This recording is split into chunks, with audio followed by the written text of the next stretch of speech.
101வது கேள்வி பாருங்க. கொடுக்கப்பட்ட தொடரில் தொடர்பில்லாதவற்றை கண்டறியவும்.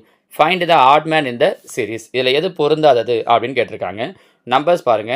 41, 43, 47, 51, 53, 59. இதில் எது பொருந்தாதது அப்படின்னு பார்த்தோம் அப்படின்னா 51 தான். காரணம் என்ன அப்படின்னா இது மட்டும்தான் பகு எண், அதாவது காம்போசிட் நம்பர். மற்றது எல்லாமே பார்த்தீங்க அப்படின்னா ப்ரைம் நம்பர். இது மட்டும்தான் காம்போசிட். 51 தவிர மற்ற எல்லாமே ப்ரைம் நம்பர்ஸ். ஸோ இதில் பொருந்தாதது எது அப்படின்னா 51. பகு எண்ணா பகா எண்ணா என்னங்க சார் அப்படின்னா, நான் ஏற்கனவே உங்களுக்கு நம்பர் சீரிஸில் என்னென்ன மாதிரிலாம் கொஸ்டின் கேட்பாங்கன்னு ஒரு 5 டைப்பில் வீடியோ போட்டிருக்கேன். அதில் பார்த்தீங்க அப்படின்னா பகு எண் பகா எண் 100 வரைக்கும் இருக்கிற பகா எண்கள்லாம் தனித்தனியாகவே சொல்லியிருப்போம். அது இல்லாமல் 6th புக்கில் இருக்கக்கூடிய ஒரு டாபிக் தான் இது, பகு எண் பகா எண் அப்படிங்கிறது. ஸோ அதை பேஸ் பண்ணி தான் இந்த கொஸ்டினை கேட்டிருக்காங்க. நம்பர் சீரிஸை பொறுத்த வரைக்கும் இந்த பகு எண் பகா எண்ணுங்கிறது ரொம்ப ரொம்ப முக்கியம். சரிங்களா? நான் வேணால் அந்த வீடியோட லிங்க்கை கீழே தரேன். நீங்கள் அதில் பார்த்தீங்க அப்படின்னா உங்களுக்கு பகா எண்களை பற்றி ஒரு முழுசான ஒரு வியூ கிடச்சிரும். சரிங்களா?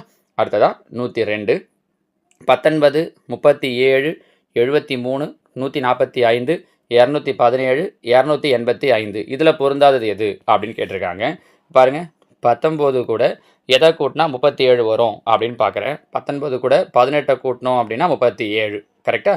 அடுத்ததாக 37 கூட 36 கூட்டணும் அப்படின்னா 73. 73 கூட 72 கூட்டணும் அப்படின்னா 145. முதல்ல 18 கூட்டியிருக்காங்க, அப்புறம் 18 டபுள் ஆகுனா 36 கூட்டியிருக்காங்க, அடுத்தது 36 டபுள் ஆகுனா 72 கூட்டியிருக்காங்க. திரும்பவும் என்ன பண்ணியிருக்காங்க அப்படின்னா 72 கூட்டியிருக்காங்க. அதாவது மறுபடியும் ரிவர்ஸில் முதல்ல 18, 36, 72. இப்போ அப்படியே ரிவர்ஸில் என்ன பண்ணுறாங்கன்னா 72 கூட்டியிருக்காங்க. அப்போ ரிவர்ஸில் வரும்போது 72க்கு அப்புறம் எதை கூட்டணும்? 36. ஸோ இந்த 217 கூட 36 கூட்டணும் அப்படின்னா என்ன கிடைக்கணும்? 3, 5, 2, 253 வந்திருக்கணும். ஆனால் அவங்க என்ன கொடுத்துட்டாங்க? 285 கொடுத்துட்டாங்க. அப்போ இதில் பொருந்தாதது எது அப்படின்னா ஆப்ஷன் 3, 285. நம்ம புரிஞ்சு முடியுதா? 18, 36, 72. ரிவர்ஸில் வரும்போது 72, 36, 18 வந்திருக்கணும். 36 கூட்டும்போது வரக்கூடிய ஆன்சரை அவங்க தப்பாக கொடுத்துருக்காங்க. சரிங்களாம்மா? அடுத்ததா கேள்வி எண் 103. 1, 4, 27, 16, 25, 36. இதில் எது பொருந்தாதது அப்படின்னு கேட்டிருக்காங்க. ஃபஸ்ட்டு பாருங்கள், அவங்க என்ன பண்ணுறாங்கன்னா 1 கியூப். 1 கியூப் என்ன வரும்? 1. அடுத்ததாக 2 ஸ்கொயர். 2 ஸ்கொயர் என்ன வரும்? 4. அடுத்தது 3 கியூப். 3 கியூப் 27. 4 ஸ்கொயர். 4 ஸ்கொயர் 16. என்ன பண்ணியிருக்காங்கன்னு தெரியுதா? ஒரு கியூப் ஸ்கொயர், கியூப் ஸ்கொயர். அப்போ அடுத்தது நமக்கு என்ன வரணும்? 5 கியூப். 5 கியூப்னா என்ன வரும்? 125. நம்ம ஏற்கனவே ஸ்கொயர் நம்பர் கியூப் நம்பரை பற்றியும் சொல்லியிருக்கோம். சரியா? 125 வரணும். ஆனால் அவங்க என்ன கொடுத்துட்ருக்காங்க? வெறும் 25 கொடுத்துட்ருக்காங்க. அப்போ பொருந்தாதது எது அப்படின்னா ஆப்ஷன் 3, 25. வேணா பாருங்கள், அடுத்து என்ன வரணும்? 6 ஸ்கொயர் 36 வரணுமா? அது கரெக்டாக கொடுத்துருக்காங்க பாருங்கள். அப்போ 125க்கு பதில் 25ன்னு கொடுத்துட்ருக்காங்க. அப்போ பொருந்தாதது ஆப்ஷன் 3, 25. சரியா? அடுத்ததாக 104. தொடரின் அடுத்த எண்ணை அல்லது எழுத்தை கண்டுபிடிக்கவும். Find the next term of the series. 7, 13, 17, 13, 13, 27, 13, 13, 13, 37. இது வரைக்கும் பார்த்தா 3 கேள்வி வந்து எது பொருந்தாதுன்னு கேட்டாங்க. இங்கே கேட்டிருக்கிறது இந்த 37க்கு அப்புறம் என்ன வரணும்னு கேட்டிருக்காங்க. ஒன்றில் ரொம்ப சிம்பிள் தான். 7ன்னு ஒரு நம்பர் எழுதியிருக்காங்க, அதுக்கப்புறம் 13. அடுத்ததாக 7 கூட 10 சேர்த்தோம் அப்படின்னா 17. அதுக்கப்புறம் இந்த 13 2 முறை எழுதியிருக்காங்க. சரியா? 7 கூட 10 கூட்டினா 17, 17 கூட 10 கூட்டினா 27. இங்கே ஒரு முறை 13, இங்கே 2 முறை 13, இங்கே 3 முறை 13. பாருங்கள், கரெக்டாக? 7, 17, 27, அடுத்து என்ன வரணும்? 37. அப்போ 37க்கு அப்புறம் எத்தனை வாட்டி 13 வரணும்? 4 முறை 13 வரணும். கரெக்டாக? அவங்க கேட்டிருக்கிறது அடுத்த நம்பர் என்ன தான். அப்போ 37க்கு அடுத்தது நமக்கு வர வேண்டியது என்ன அப்படின்னா ஆப்ஷன் 3, 13. இவ்வளோ தான், வேறு ஒன்றுமே இல்லை. ரொம்ப ஈஸி பாருங்கள். சரிங்களா? நமக்கு இதை பார்த்த உடனே ஒன் அவுட் ஒரு நம்பர் அப்படி இப்படிலாம் யோசிப்போம். அப்படி எதுவுமே இல்லாமல் ரொம்ப சிம்பிளாக இந்த ஐடியாவை தான் யூஸ் பண்ணியிருக்காங்க. சரிங்களா? அடுத்ததாக 105. EZWTQN 2 கொஷின் மார்க் கொடுத்துருக்காங்க, 2 டேஷ் கொடுத்துருக்காங்க. சரிங்களா? ஏபிசிடியை தலைகீழாக எழுதியிருக்காங்க. நம்ம ஏற்கனவே சொல்லியிருக்கோம், நீங்கள் என்எம்எஸ் எக்ஸாமுக்கு போகிறீங்கனாலே ஃபஸ்ட்டு அந்த உங்களுடைய கொஷின் பேப்பரில் பேக் சைடில் ஏபிசிடி எழுதி வச்சுருங்க அப்படின்ட்டு. அதே மாதிரி தான் இப்போது ஏபிசிடி இங்கே தலைகீழாக கொடுத்துருக்காங்க. EZWTSRQPONMLKJHG. நமக்கு இது வரைக்கும் போதுன்னு நினைக்கிறேன். தேவை அப்படின்னா செக் பண்ணிக்கலாம், பார்த்துக்கலாம். சரிங்களா? ஜிஹெச் இங்கே ஒரு ஐ வரும், ஹெச்சுக்கு முன்னாடி ஐ, அதுக்கப்புறம் தான் ரிவர்ஸில் வரும்போது ஹெச், ஜிஹெச்ஐஜேகேஎல் எம்என். ஓகேவா? இப்போ இதில் பாருங்கள், முதல் நம்பர் இசட், அதுக்கப்புறம் என்ன பண்ணிட்டாங்க ஒய்எக்ஸ், 2 எழுத்தை விட்டுட்டு டபிள்யூ, அடுத்தது 2 எழுத்தை விட்டுட்டு டி, அடுத்து 2 எழுத்தை விட்டுட்டு கியூ, அடுத்து 2 எழுத்தை விட்டுட்டு என். கரெக்டாக? அப்போ 2 எழுத்தை விட்டுருக்காங்க. ஸோ பாருங்கள், 2 எழுத்தை விட்டுறோம், அடுத்தது என்ன வரணும் கே. அதே மாதிரி அடுத்த 2 எழுத்தை விட்டுறோம், அடுத்து என்ன வரணும் H. So answer K comma H, option 2. நீங்கள் என்எம்எஸ் எக்ஸாம் எழுதுறீங்க அப்படின்னாலே கொஸ்டின் பேப்பரில் பேக் சைடில் ஏபிசிடியை நேராகவும் தலைகீழாகவும் எழுதி வச்சுக்கிட்டீங்க. அந்த தலைகீழ எழுதுக்கு ஐடியா சொல்லியிருக்கோம். ஏபிசிடி ரிவர்ஸில் எழுதினாலே போதும். அதாவது இப்போ ஏபிசிடி தலைகீழ எழுதுனா இசட், இப்போ நான் எழுதுன மாதிரி இசட் ஒய் எக்ஸ்னு யோசிக்கணும்னு கிடையாது. நீங்கள் என்ன பண்ணாலே போதும், ஏபிசிடி எழுதிட்டு பின்னாடி இருந்து யோசிச்சிக்கலாம். அது உங்களுக்கு ஈஸியாக இருக்கும். சரிங்களா? ஸோ அதை ஃபஸ்ட்டு நீங்கள் கொஸ்டின் பேப்பரில் பேக் சைடில் எழுதி வச்சிட்டிங்கன்னா இந்த மாதிரி ஒரு 4-5 கொஷின்ஸ் அவங்க கேட்பாங்க. எல்லாத்துக்குமே நமக்கு அது யூஸ் ஆகும் பாருங்கள். சரிங்களா? அடுத்ததாக கேள்வி எண் 106, 4A 7B 13D 25G, அதுக்கப்புறம் டேஷ் கொடுத்துருக்காங்க. நம்பர்ஸை முதல்ல பார்த்துடலாம். 4 கூட 3 கூட்டினா 7, 7 கூட 6 கூட்டினா 13, 13 கூட 12 கூட்டினா 25. என்ன பண்ணியிருக்காங்கன்னு தெரியுதா? 3 2 6, 6 2 12. அப்போ அடுத்து எதை கூட்டணும்? 25 கூட 24 கூட்டணும். 25 4 கூட்டணும் அப்படின்னா 49. ஆப்ஷனில் பாருங்கள், ஒரே இடத்துல தான் 49 இருக்குது. அப்போ கண்டிப்பாக அதுதான் ஆன்சர் வரும்னு சொல்லிட முடியும். இருந்தாலும் சப்போஸ் 2 ஆப்ஷனில் 49 வச்சுருந்தாங்கன்னா என்ன சார் பண்ணுறது அப்படின்னு ஒரு டவுட் வரும் இல்லையா?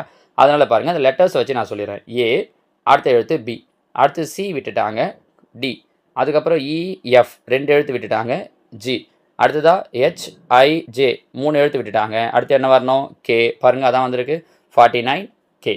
சரிங்களாமா? ரொம்ப ஈஸியாக தான் இருக்கும். அடுத்ததாக 107, பிடிஜி ஜிஐஎல் எல்என்கியூ. இப்போ இதில் அடுத்தது என்ன வரும் அப்படின்னு கொஸ்டின் மார்க் கொடுத்துருக்காங்க. இப்போ இதில் பாருங்கள், ஒரு எழுத்தா பி, நடுவில் சி விட்டுட்டாங்க, டி, அதுக்கு அடுத்தது இஎஃப் 2 எழுத்து விட்டுட்டாங்க, ஜி. ஸோ முதல்ல ஒரு எழுத்து விட்டுருக்காங்க, அதுக்கப்புறம் 2 எழுத்து விட்டுருக்காங்க. எங்கே முடிஞ்சதோ அங்கேருந்தே அடுத்தது ஆரம்பிச்சிருக்காங்க, ஜின்னு சொல்லிட்டு. இப்போ பாருங்கள், ஜி ஆரம்பிச்சுட்டு அதுக்கப்புறம் என்ன பண்ணியிருக்காங்க, ஜிக்கு அப்புறம் நடுவில் ஹெச் வரணும், அதை விட்டுட்டாங்க. ஐக்கு அப்புறம் ஜேகே 2 எழுத்தை விட்டுட்டாங்க, எல். இந்த எல்லை இங்கே அப்படியே போட்டுட்டு எம் விட்டுட்டாங்க, என், என்னுக்கு அப்புறம் ஓபி விட்டுட்டாங்க, கியூ. அப்போ என்ன பண்ணியிருக்காங்கன்னு தெரியுதா? முடிகிற எழுத்துலேருந்து அப்படியே ஆரம்பிக்கிறாங்க. அப்போ அது மாதிரி கியூவில் முடிஞ்சிருக்கு, நாம் கியூவில் ஆரம்பிக்கணும். சரிங்களா? அடுத்து எழுதும்போது என்ன பண்ணுறாங்க, முதல்ல ஒரு எழுத்தை விட்டுறாங்க, கியூவுக்கு அப்புறம் என்ன வரும் ஆர். அப்போ ஆரை விட்டுட்டு எஸ், அதுக்கு அடுத்ததா 2 எழுத்தை விட்டுறாங்க, எஸ்ஸுக்கு அப்புறம் டியூ 2 எழுத்தை விட்டுட்டு வி. ஸோ ஆன்சர் என்ன வரும்? அப்போ கியூஎஸ்வி. 4th ஆப்ஷன் தான் இதற்குண்டான சரியான விடை. நம்ம புரிஞ்சு முடியுதா?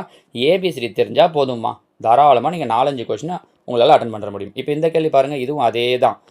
பாக்ஸாக கொடுத்துட்டு சில நம்பர்ஸையும் லெட்டர்ஸையும் கொடுத்துருக்காங்க. ஒன்றும் இல்லை, 6 2 4, 6 4 10, 10 2 12. 12வது எழுத்து என்னன்னு பார்த்தோம் அப்படின்னா ஏபிசிடியில் எல். அடுத்தது 7 3 10, 19 19. அப்போ ஏபிசிடியில் 19வது எழுத்து எது அப்படின்னு பார்த்துட்டோம் அப்படின்னா முடிஞ்சிடுச்சு. ஏபிசிடி நீங்கள் ஆல்ரெடி எழுதி வச்சுருப்போம் இல்லையா? ஏபிசிடியில் 19வது எழுத்து எதுன்னு பார்த்தோம் அப்படின்னா எஸ் அப்படிங்கிறது தான் 19வது எழுத்து. முடிஞ்சிச்சு. அப்போ ஆன்சர் என்ன வரும்? Option 4 S. வேணா மீதியோட செக் பண்ணி பாருங்கள். 8 4 12 5 17, 17வது எழுத்து கியூ, 7 1 8, 8 6 14, 14வது எழுத்து என். ஸோ அந்த சுற்றி இருக்கிற நம்பரெல்லாம் கூட்டிட்டு அது எத்தனையாவது எழுத்தோ அந்த நம்பர் என்ன வருதோ அத்தனையாவது எழுத்தை நடுவில் எழுதியிருக்காங்க. சரிங்களா? So answer option 4 S. அடுத்ததா கேள்வி எண் 109. 20 நபர்கள் பங்கு பெறும் ஒரு இசைத்தட்டு ஒலிக்கும் ஒரு விளையாட்டில் ஒவ்வொரு முறையும் ஒரு நபர் விளக்கப்படுகிறார். வெற்றி பெற்றவரை அறிவிக்க எத்தனை முறை இசைத்தட்டு ஒலிக்க வேண்டும்? In a fun game, 20 persons had participated and each time one person gets eliminated. How many times will the music be played to announce the final winner? நம்ம என்ன யோசிப்போம்னா 20 பேர் தானே கலந்துருக்காங்க, ஸோ 20 முறை ஒழிச்சாதான் ஃபைனலை கண்டுபிடிக்க முடியும். கிடையாது பாருங்கள், ஒவ்வொரு முறை ஒழிக்கும் போது ஒரு ஆள் போயிடுவாங்க. 19வது முறை ஒழிக்கும் போது 19 பேர் போயிட்டுருப்பாங்க. கரெக்டாமா? முதல் முறை ஒழிக்கும் போது ஒரு ஆள் போயிடுவார், 2வது முறை ஒழிக்கும் போது 2 பேர் போயிடுவாங்க, 2 பேர் போயிட்டுருப்பாங்க, 3வது இப்படின்னு 19 முறை ஒழிக்கும் போது 19 பேர் போயிட்டுருப்பாங்க. மீதி எத்தனை பேர் இருப்பாங்க? ஒரே ஒருத்தர் தான் இருப்பார். அவருக்கு நம்ம மறுபடியும் இசைத்தட்டை ஒழிக்கணும்னு அவசியம் கிடையாது. அவர் யார் கடைசியாக இருக்காங்களோ அவங்க தான் வின்னர். அப்போது இசைத்தட்டு எத்தனை முறை ஒழிச்சா போதும் அப்படின்னா 19 முறை ஒழிச்சா போதும். நாம் இந்த இது விளையாடிப்போம். மியூசிக்கல் சேர்லாம் பார்த்துருக்கீங்களா? ஒரு 6, 7 பேர் சேரை போட்டுட்டு லைனாக சுற்றி சுற்றி ஓடுவாங்க. கடைசியாக யார் நிற்கிறாங்களோ அவங்க தான் வின்னர்னு சொல்லுவாங்க இல்லையா? நீங்கள் வேணால் அந்த மாதிரி யோசிச்சு பார்த்தீங்கன்னா தெரியும். 6 பேர் இருக்காங்க. நம்ம மியூசிக்கல் சேர் போட்டு மியூசிக் போடுறோம் அப்படின்னா, முதல் மியூசிக் போடும்போது அந்த சேரில் 5 பேர் தான் உட்காருவாங்க. ஒரு ஆள் நிற்பாங்க. அவங்க அவுட்டு. அப்படின்னு போட்டுகிட்டே வரும்போது கடைசியாக 2 பேர் இருப்பாங்க. அவங்களுக்கு போடும்போது ஒருத்தர் வெளில போயிடுவார். இன்னொருத்தர் இருப்பார். அந்த ஒருத்தருக்காக நம்ம மியூசிக் போட மாட்டோம். ஏன்? அவர் ஒருத்தர் தான் இருக்கான்றதால அவர் வின்னு. ஸோ 20 பேர் இருக்காங்க அப்படின்னா, நம்ம எத்தனை முறை அவங்களுக்காக கிளாப் பண்ணால் இல்லை இசைத்தட்டு ஒலிக்க வச்சா போதும் அப்படின்னா 19 முறை ஒலிக்க வச்சா போதும். யார் ஜெயிச்சாங்க அப்படிங்கிறத நம்ம கண்டுபிடிச்சிடலாம். சரிங்களா? ஓகே. Answer option 3 19. 110வது கேள்வி பாருங்கள். அப்பாவின் வயது 34. தற்பொழுது மகனின் வயது 8. இன்னும் எத்தனை வருடங்களில் தந்தையின் வயது மகனின் வயதைப் போல 3 மடங்காகும்? A father is 34 years of age. At present his son age is 8 years old. In how many years will the father will be 3 times as old as his son? அதாவது இப்போ ஃபாதர் அப்பாவுக்கும் சன் மகனுக்கும் என்ன வயசு சொல்கிறாங்கன்னா, அப்பாவுக்கு 34 கரெக்டாக, பையனுக்கு 8 இப்படின்னு சொல்லியிருக்காங்க. இன்னும் எத்தனை வருஷம் கழித்து 3 மடங்கு ஆகும் அப்பாவுடைய வயசு பையனை போலன்ட்டுன்னு. நம்ம ஆப்ஷன்லேருந்து வர்றது ரொம்ப ரொம்ப ஈஸி. ஃபர்ஸ்ட் ஆப்ஷன் என்ன சொல்லியிருக்காங்க? 6. அப்போ இன்னொரு 6 வருஷம் கழித்து பார்ப்போமே. அப்பாவுக்கு இப்போ 34. 6 வருஷம் கழித்து என்ன ஆகிடும்? 34 ஒரு 6 40. பையனுக்கு இப்போ 8. 6 வருஷம் கழித்து 8 6 14. இதை 3ஆல் பெருக்குனா இந்த நம்பர் வரணும். 14 3ஆல் பெருக்குனா 42 தான் வரும். 40 வராது. அப்போ ஃபஸ்ட் ஆப்ஷன் கிடையாது. Next 5 years. 5 வருஷம் கழிச்சு. அப்போ 5 வருஷம் கழித்து 5 வயசை கூட்டிக்கலாம். அப்பாவுக்கு இப்போ 34. 5 வருஷம் கழித்து என்ன ஆகிடும்? 34 5 39. பையனுக்கு இப்போ 8. 8 கூட 5 கூட்டினா 13. 13 3ஆல் பெருக்குனா 39 வருமா? எஸ் வரும். 13 39. அப்போ கண்டிப்பாக ஆன்சர் என்ன அப்படின்னா ஆப்ஷன் 2 5 வருடங்கள் அப்படிங்கிறது தான் சரியான விடை. ஓகேவா? நீங்கள் என்ன மற்ற ஆப்ஷன் அப்ளை பண்ணி பார்த்தீங்க அப்படின்னா தப்பாக வரும். நம்ம கண்டுபிடிச்சிடலாம். நமக்கு ஆன்சர் வந்துச்சுன்னா அப்பயே முடிவு பண்ணிடுறது தான் நல்லது. இப்போ பாருங்களேன், 4 வருஷம் கழிச்சுன்னா அப்பாவுக்கு 34, 4 வருஷம் கழிச்சு 38. பையனுக்கு 8 8 4 12. 12 36 தான் வருது. 38 வரல. 3 வருஷம் கழிச்சுன்னா இப்போ அப்பாவுக்கு 34 34 37. பையனுக்கு இப்போ 8 3 வருஷம் கழிச்சு 8 3 11. 11 33 தான் வருது. 37 வரல பாருங்கள். ஸோ நமக்கு ஃபஸ்ட்டு ஆப்ஷன் வரும்போது நம்ம முடிவு பண்ணிடலாம் எது சரியான விடை அப்படின்னா ஆப்ஷன் 2 5 வருடங்கள் அப்படிங்கிறது தான் சரியான விடை. சரிங்களாமா? 111வது கேள்வி பாருங்கள். நீலம் என்பது வெண்மை எனவும், வெண்மை என்பது பச்சை எனவும், சிவப்பு என்பது கருமை எனவும், கருமை என்பது ஆரஞ்சு எனவும், ஆரஞ்சு என்பது ஊதா எனவும் கொண்டால் மனித கண்ணின் நிறம் என்ன? இப்போ இந்த மாதிரியான கொஷின்ஸை பொறுத்த வரைக்கும் நம்ம இதுக்கு முன்னாடி இந்த டைப்பில் ஏற்கனவே ஒரு கொஷின் வீடியோ போட்டிருக்கோம். இந்த மாடலில் அவங்க கொஷின் கேட்குறாங்க அப்படின்னா நீங்கள் முதல்ல கவனிக்க வேண்டியது இந்த கடைசியாக என்ன கேட்டிருக்காங்க அப்படிங்கிறது தான். மனித கண்ணோட நிறம் என்ன அப்படிங்கிறது தான் question. What would be the colour of human eye? Human ஐயுடைய கலர் என்ன பொதுவாக அப்படின்னு பார்த்தீங்கன்னா ப்ளூ. நம்ம சில நேரம் என்ன நினைப்போம் அப்படின்னா ஒயிட்னு நினைப்போம் இல்லையா? கிடையாது. இந்த இடத்துல வரும்போது அவங்க எதை மீன் பண்ணியிருக்காங்கன்னா ப்ளூ தான் மீன் பண்ணியிருக்காங்க. அப்போ இங்கே என்ன பண்ணணும்னா ப்ளூ நீலம் அப்படிங்கிறத என்னன்னு சொல்லியிருக்காங்கன்னு பார்க்கணும்.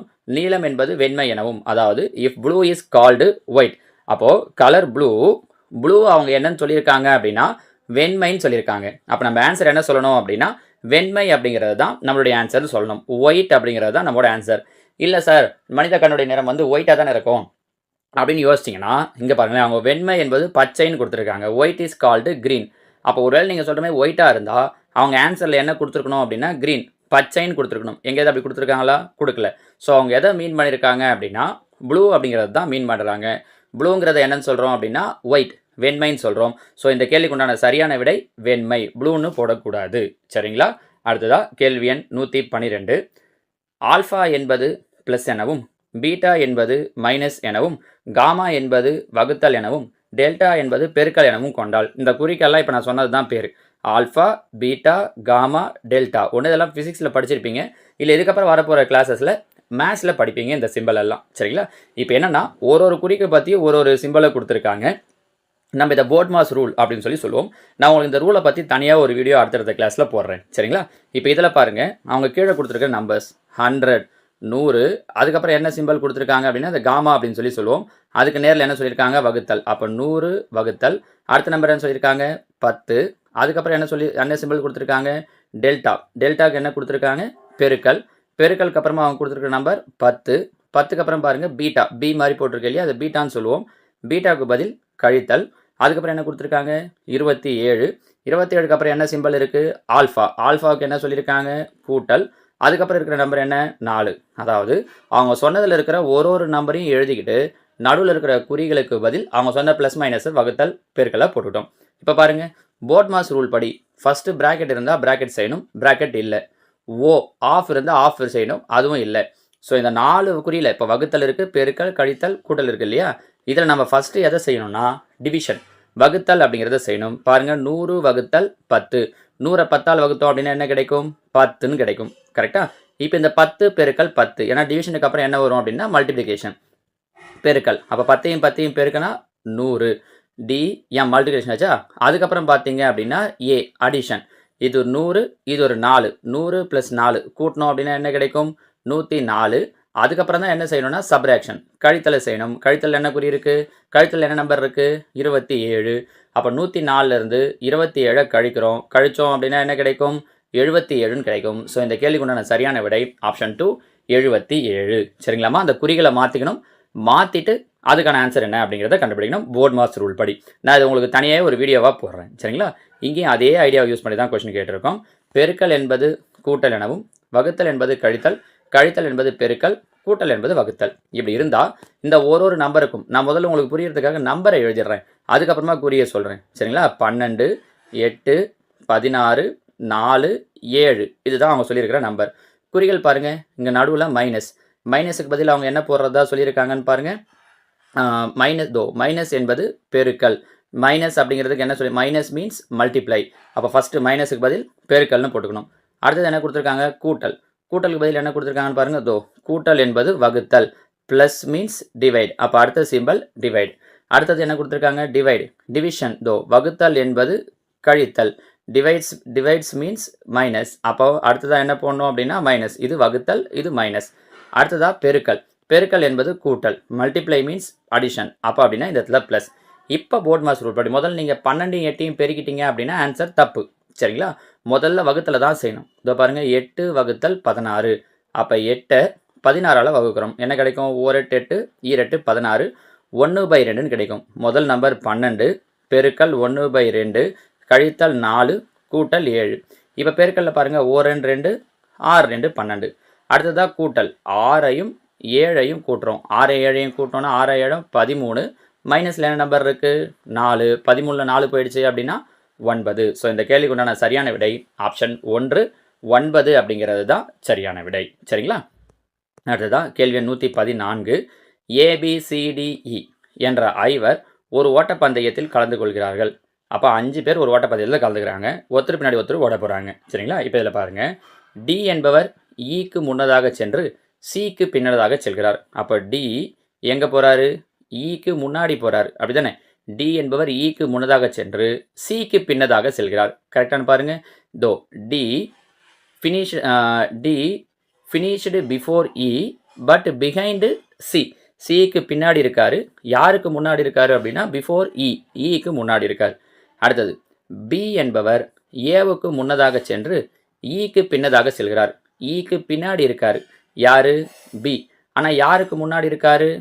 ஏவுக்கு. பாருங்க, B finished before A but behind E பின்னாடி, ஏவுக்கு முன்னாடி. அப்படின்னா அவங்க என்ன கேட்குறாங்கன்னா, பந்தயத்தில் கடைசியாக வந்த நபர். முடிஞ்சிச்சு பாருங்க. யார் லாஸ்ட்டாக இருக்கா? ஏ தான் லாஸ்ட்டாக இருக்காரு. அப்போ இந்த கேள்விக்குண்டான சரியான விடை ஆப்ஷன் 4 ஏ. நான் இங்கே உங்களுக்கு ஒரு கொஸ்டின் கேட்குறேன், ஹோம்ஒர்க் கொஸ்டின். ஒவ்வொரு நாள் நம்ம சில ஹோம்ஒர்க் கொஸ்டின் தரோம் இல்லைங்களா? அந்த மாதிரி நான் இங்கே என்ன உங்களுக்கு ஹோம்ஒர்க் கொஸ்டின் தரேன் அப்படின்னா, பந்தயத்தில் முதலில் வருபவர் யார்?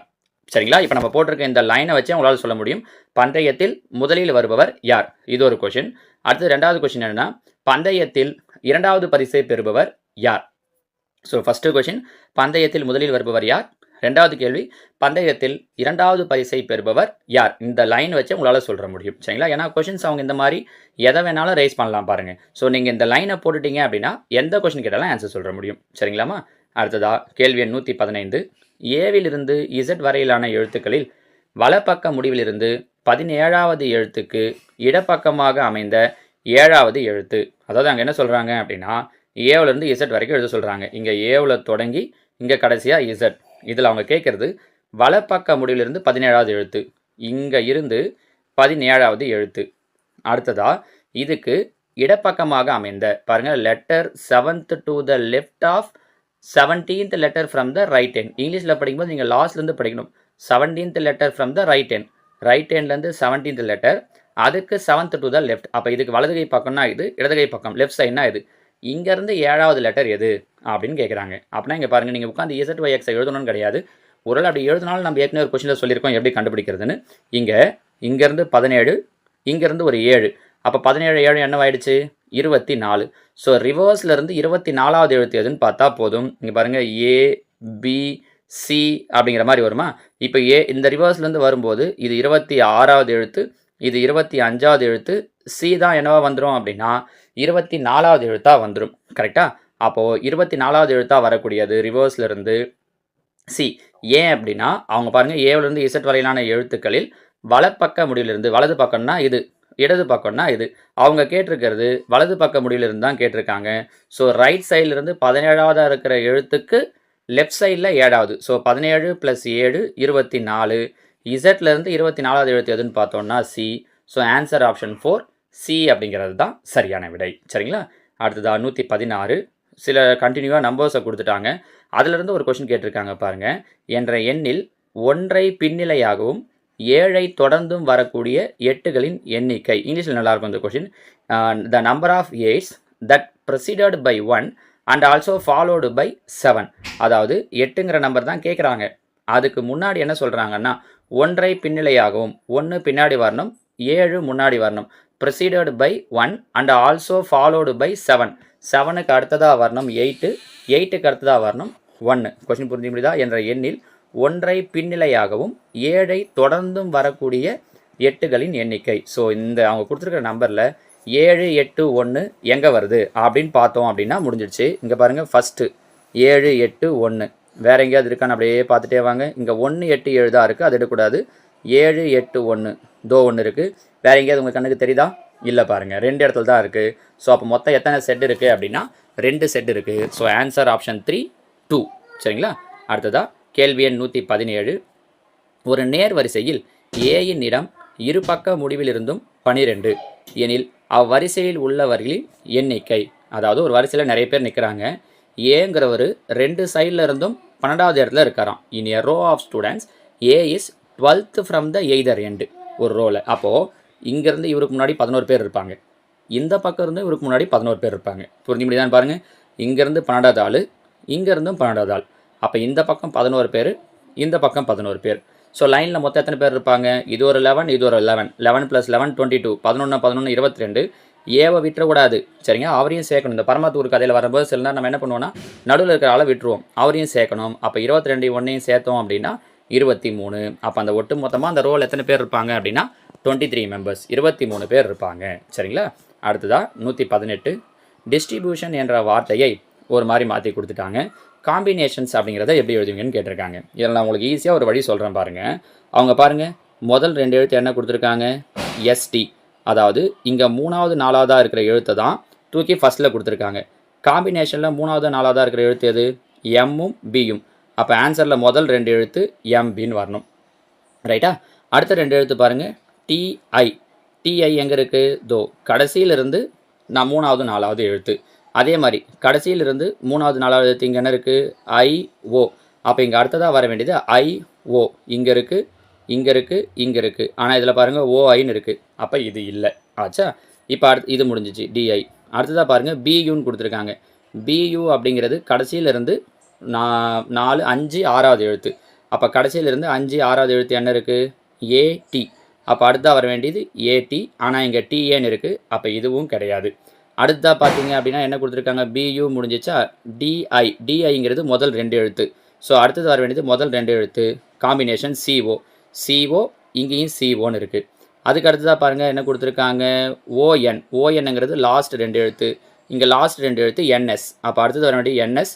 இங்கே ஆனால் எஸ்என்னு இருக்குது. அப்போ இது கிடையாது. இதுதான் நம்முடைய ஆன்சர் அப்படின்னா ஆப்ஷன் ஏ தான். இப்படி நீங்கள் 2 எழுத்தாக எழுதி பார்த்தீங்க அப்படின்னா எந்த 2 எழுத்தை தூக்கி முதல்ல கொடுத்துருக்காங்க, அதுக்கப்புறம் கொடுத்துருக்காங்க அப்படின்னு யோசிச்சாலே நீங்கள் ஆன்சர் சொல்லிடலாம். சரிங்களா? அடுத்ததாக 119. மெஷின் என்பது 53 எனவும், ஷீ என்பது 32 எனவும், ஜிங்க் என்பது 52 எனவும் குறிக்கப்பட்டால் கேமல் என்பது எவ்வாறு குறிக்கப்படும்? நம்ம ஏற்கனவே இந்த மாடலில் நிறைய கொஸ்டின் கொடுத்துருக்கோம். பார்த்த உடனே உங்களுக்கு ஐடியா தெரிஞ்சிட்ருக்கோம். ஒன்றும் இல்லை, இந்த ஒவ்வொன்றும் எத்தனையாவது எழுத்தோ அதை ஆட் பண்ணியிருக்காங்க. இப்போ உதாரணத்துக்கு மெஷினில் பார்த்தீங்கன்னா எம்ங்கிறது 13வது எழுத்து, ஏங்கிறது 1வது எழுத்து, சி 3வது எழுத்து, அடுத்ததாக ஹெச்ங்கிறது 8வது எழுத்து, ஐ 9வது எழுத்து, என் 14வது எழுத்து, இ 5வது எழுத்து. இது மொத்தத்தையும் கூட்டினோன்னா என்ன கிடைக்கும் அப்படின்னா 53. அதே மாதிரி தான் இது ரெண்டுத்துக்கும் கொடுத்துருக்காங்க. அப்போ கேமலுக்கும் அப்படி தான் பண்ணணும். கேமல் சிங்கிறது எத்தனாவது எழுத்து? 3வது எழுத்து, ஏங்கிறது 1வது எழுத்து, எம்ங்கிறது 13, ஈங்கிறது 5, எல்லுங்கிறது 12. இது மொத்தத்தையும் கூட்டினோம் அப்படின்னா நமக்கு என்ன கிடைக்குது அப்படின்னா 34. ஸோ இந்த கேள்விக்கான சரியான விடை தேர்ட் ஆப்ஷன் 34 அப்படிங்கிறது தான் மிகச்சரியான விடை. சரிங்களா? அடுத்ததாக கேள்வி எண் 120. ஆர் என்பது என். இங்கே ஒவ்வொரு எழுத்துக்கு பதில் ஒன்று கொடுத்துருக்காங்க. இது இங்கிலீஷில் அழகாக கொடுத்துருக்காங்க பாருங்கள். R is denoted N, T is T, I U. ஒவ்வொரு எழுத்துக்கும் ஒரு எழுத்தை மாற்றி கொடுத்துருக்காங்க. இப்படி இருந்தால் கண்டிஷன் அப்படிங்கிறத எப்படி எழுதுவீங்கன்னு சொல்லியிருக்காங்க. அப்போ பாருங்கள், சிக்கு பதில் என்ன கொடுத்துருக்காங்கன்னு பாருங்கள். சி என்பது இ. இந்த சொல்லியிருக்காங்க பாருங்கள், சி பை இ. அப்போ சிக்கு பதில் இ போடணும். முதல் எழுத்து இ, எல்லாத்துலேயும் அதான் இருக்குது. ரெண்டாவது ஓக்கு பதில் என்ன கொடுத்துருக்காங்கன்னு பாருங்கள். ஓ என்பது ஐ. அப்போ ரெண்டாவது எழுத்து ஐ வரணும். இங்கே இல்லை, இங்கே இல்லை, மீதி இருக்கிற இடத்துல ஏதோ ஒன்று. அடுத்தது எண்ணுக்கு பதில் என்ன கொடுத்துருக்காங்கன்னு பாருங்கள். என் என்பது சி எனவும். அப்போ 3வது எழுத்து சி, ரெண்டுத்துலேயும் அதான் இருக்குது. அடுத்தது டிக்கு பதில் என்ன கொடுத்துருக்காங்கன்னு பாருங்கள். D by D. டிங்கிறத டீன்னு சொல்கிறாங்க. அப்போ 4வது எழுத்து டி வரணும். இங்கே பாருங்கள், இங்கே தான் டி வந்திருக்கு 4வது எழுத்து. இங்கே யூ போட்டிருக்காங்க. அப்போ இது கிடையாது. கண்டிப்பாக இதாக வரும். நீங்கள் வேணால் ஒவ்வொரு எழுத்தையும் வச்சு செக் பண்ணி பார்த்தீங்கன்னா இன்னும் உங்களுக்கு சரியாகவே தெரிஞ்சிடும். ஆனால் நமக்கு எக்ஸாமில் அந்த அளவுக்கு ஃபுல்லாக செக் பண்ணுற அளவுக்குலாம் டைம் இருக்காது. நான் அதனால தான் உங்களுக்கு என்ன பண்ணுறேன்னா ஆப்ஷன்லேயே ஒவ்வொரு எழுத்தாக எடுத்துகிட்டு செக் பண்ணி காட்டிகிட்டு இருக்கேன் பாருங்கள். சரிங்களாமா? ஸோ இதோட நமக்கு 120 கேள்விகள் முடிஞ்சிருக்கு. இந்த எல்லா கேள்வியும் உங்களோட நோட்டில் எழுதிருப்பீங்கன்னு நம்புகிறேன். இல்லைனாலும் எந்தெந்த கொஷின்லாம் விட்டுருக்கீங்களோ அதெல்லாம் பார்த்து எழுதிக்கோங்க. வேறு ஏதாவது டவுட் இருந்தாலும் நீங்கள் கீழே கமெண்ட்ஸில் சொன்னீங்கன்னா நான் அடுத்தடுத்த வீடியோவில் உங்களுக்கு அதை தெளிவுபடுத்துகிறேன். ஓகேவாம்மா? தேங்க்யூ.